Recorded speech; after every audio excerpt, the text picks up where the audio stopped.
Hi everyone, welcome back to our channel med X Y Z. दोस्तों, क्या आपको पता है कि 50% मैन जो 50 साल के ऊपर होते हैं बीपीएस से ग्रसित होते हैं, यानी उनमें प्रोस्टेट का साइज बढ़ने लगता है और पेशाब से संबंधित कई तकलीफें शुरू होने लगती है। इसको मेडिकल टर्म में बेनाइन प्रोस्टेटिक हाइपरप्लेसिया कहते हैं और ये बीमारी केवल पुरुषों में होती है, महिलाओं में नहीं होती है। तो दोस्तों, यदि आप भी बीपीएस से जूझ रहे हैं तो ये वीडियो आपके लिए बहुत ही इम्पोर्टेंट है, क्योंकि इस वीडियो में मैं बीपीएस के बारे में पूरी डिटेल्स में डिस्कस करूंगा। इसकी साइन एंड सिम्टम के बारे में डिस्कस करूंगा, इसकी कॉज और इसकी best allopathic and best homeopathic medicine के बारे में डिस्कस करूंगा, जिससे आपकी बीमारी बीपीएस की समस्या में बहुत इफेक्टिव रिजल्ट मिलेगा।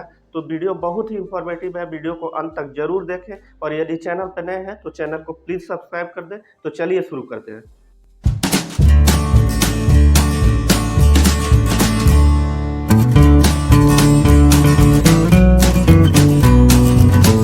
तो दोस्तों, सबसे पहले समझते हैं कि प्रोस्टेट क्या होता है और इसका क्या रोल होता है हमारी बॉडी में। तो प्रोस्टेट एक रिप्रोडक्टिव सिस्टम का एक ऑर्गन है जो यूरिनरी सिस्टम से अटैच रहता है और ये यूरिनरी ब्लैडर यानी पेशाब की थैली के जस्ट नीचे होता है। और ये यूरेथ्रा जो पेशाब की नली होती है जो यूरिनरी ब्लैडर से अटैच रहती है और यूरिनरी ब्लैडर से यूरिन बॉडी के बाहर पास करती है, उसको चारों तरफ से घेरे रहता है। और बात करें इसकी साइज की तो ये वालनट टाइप का होता है, यानी अखरोट टाइप के साइज में रहता है।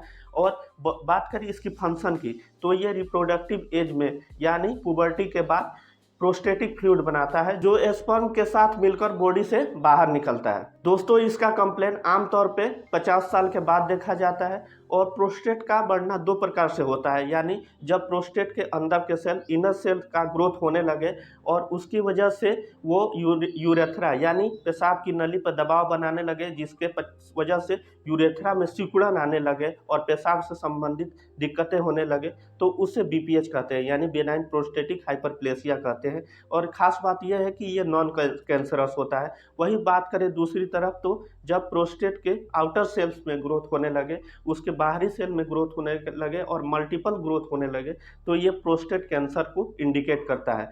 तो जब भी प्रोस्टेट का साइज बढ़े तो एक अच्छे यूरोलॉजिस्ट डॉक्टर से दिखाएं, ताकि ये पता चले कि ये प्रोस्टेट कैंसर है या बीपीएच है। अब बात करते हैं इसकी कॉज की, क्या कारण होते हैं प्रोस्टेट के साइज के बढ़ने के। तो सबसे पहला कारण होता है एजिंग। जब पर्सन 50 साल के ऊपर होने लगे तो ये समस्या आमतौर पे देखा जाता है प्रोस्टेट का। दूसरा इसका कारण होता है हार्मोनल इम्बैलेंस, जब एंड्रोजन का लेवल गिरने लगे और एस्ट्रोजन का लेवल बढ़ने लगे, तो उस समय भी प्रोस्टेट के साइज के बढ़ने को देखा जाता है। तीसरा इसका कारण होता है जेनेटिक, अनुवांशिक। यानी एक और कारण होता है प्रोटीन रिच डाइट, यानी जो लोग प्रोटीन रिच डाइट ज़्यादा खाते हैं उनमें भी प्रोस्टेट का साइज बढ़ा हुआ होता है। पांचवा इसका कारण होता है सेडेंट्री लाइफ स्टाइल, जो लोग कॉफ़ी या अल्कोहल की मात्रा ज़्यादा कंज्यूम करते हैं उनमें भी प्रोस्टेट का साइज बढ़ा हुआ होता है।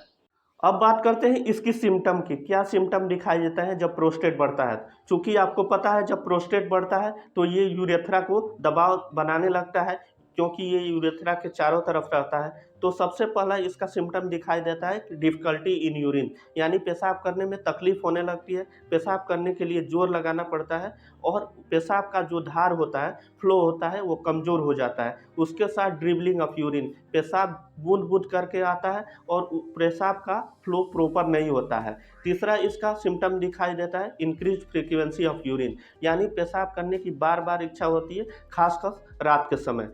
और इसके साथ इसमें रिटेंशन ऑफ यूरिन, यानी ऐसा लगता है कि पेशाब करने के बावजूद भी ब्लैडर खाली नहीं हुआ। चौथा इसका सिम्टम दिखाई देता है यूरिन अर्जेंसी, यानी पेशेंट पेशाब को होल्ड नहीं कर सकता है और कई बार ऐसा भी देखा जाता है कि यूरिन लीक हो जाती है। पांचवा इसका इंपॉर्टेंट सिम्टम दिखाई देता है बर्निंग ऑफ यूरिन, यानी पेशाब करने के समय पेशाब में जलन और दर्द होने लगता है। अब बात आती है कैसे इसको डायग्नोस करें कि ये बीपीएच ही है। तो सबसे पहले इसमें डिजिटल रेक्टल एग्जामिनेशन किया जाता है। इसमें फिंगर के थ्रू रेक्टम का एग्जामिनेशन किया जाता है कि प्रोस्टेट का साइज बढ़ा हुआ तो नहीं है। दूसरा होता है अल्ट्रासाउंड या सोनोग्राफी, इसमें यह भी पता चल जाता है कि प्रोस्टेट का साइज क्या है। तीसरा होता है सीरम पीएसए टेस्ट, यानी प्रोस्टेट स्पेसिफिक एंटीजन टेस्ट, जिसमें खासकर ये पता चलता है कि ये प्रोस्टेट कैंसर तो नहीं है। चौथा इसमें होता है यूरिन एनालिसिस या यूरिन कल्चर, इससे ये पता चलता है कि पेशाब में पस सेल्स या और कोई इन्फेक्शन तो नहीं है। अब बात करते हैं इसकी बेस्ट एलोपैथिक मेडिसिन के बारे में। तो सबसे पहले इसमें alpha blocker plus DST inhibitor की मेडिसिन दिया जाता है, जिसका ब्रांड मार्केट में अवेलेबल होता है यूरिमैक्स डी। यूरिमैक्स डी की में बात करें इसकी कंपोजिशन की, तो इसमें टामसुलोसिन 0.4 mg प्लस ड्यूटास्टेरॉइड 0.5 mg होती है, जो केवल डिनर के आधा घंटा पहले लिया जाता है ओडी। दूसरी इसकी सेकेंड चॉइस ड्रग होती है प्रोफर 25 mg बीडी लिया जाता है, सुबह शाम लिया जाता है। बात करें इसकी कंपोजिशन की, तो इसमें एलाइल स्ट्रानोल होता है और इसके साथ कुछ आयुर्वेदिक मेडिसिन जैसे हिम्प्लेसिया लिया जाता है। हिम्प्लेसिया को बीडी सुबह शाम लिया जाता है। इन तीनों मेडिसिन से यदि प्रोस्टेट का साइज बहुत ज़्यादा बड़ा नहीं हुआ हो तो उसमें बहुत ज़्यादा इफेक्टिव रिजल्ट मिलता है, और यदि प्रोस्टेट का साइज बहुत ज़्यादा बढ़ गया हो तो उसमें सर्जरी का एडवाइस किया जाता है। और इसकी गोल्ड स्टैंडर्ड सर्जरी होती है TURP, यानी transurethral resection of prostate. अब बात करते हैं इसकी बेस्ट होम्योपैथिक मेडिसिन की। कई बार ऐसा भी देखा जाता है कि सर्जरी कराने के बावजूद भी प्रोस्टेट का साइज बढ़ने लगता है, उस समय होम्योपैथिक मेडिसिन का एक अहम रोल है। तो प्रोस्टेट की इसकी सबसे इफेक्टिव मेडिसिन होती है सेवेल सेरुलेटा। सेवेल सेरुलेटा को मदर टिंचर में आधे कप गुनगुने पानी में 20 बूंद सुबह, 20 बूंद दोपहर, 20 बूंद शाम को दिया जाता है। और इसका खास सिम्टम ये देखा जाता है जब डिफिकल्टी ऑफ यूरिन होने लगे, यानी पेशाब में तकलीफ होने लगे, ड्रिबलिंग ऑफ यूरिन होने लगे, फ्रीक्वेंसी ऑफ यूरिन इंक्रीज हो जाए और यूरिन का फ्लो इम्प्रॉपर होने लगे, तो उसकी सबसे इफेक्टिव मेडिसिन होती है सेवेल सेरुलेटा। दूसरी इसकी सबसे इफेक्टिव मेडिसिन होती है चीमाफिला। चीमाफिला को मदर टिंचर में आधे कप गुनगुने पानी में 20 बूंद सुबह, 20 बूंद दोपहर, 20 बूंद शाम को दिया जाता है। ये प्रोस्टेट इनलार्जमेंट की स्पेसिफिक मेडिसिन है और इसके साथ इसका खास सिम्टम ये देखा जाता है कि जब तक पेशेंट पैर को फैलाता नहीं है और अपने बॉडी को आगे झुकाता नहीं है तब तक यूरिन पास नहीं होती है। और तीसरी इसकी इफेक्टिव मेडिसिन होती है R25। R25 रेगवेक कंपनी के नाम से मार्केट में आती है और इसको आधे कप गुनगुने पानी में 15 बूंद सुबह, 15 बूंद दोपहर, 15 बूंद शाम को लें।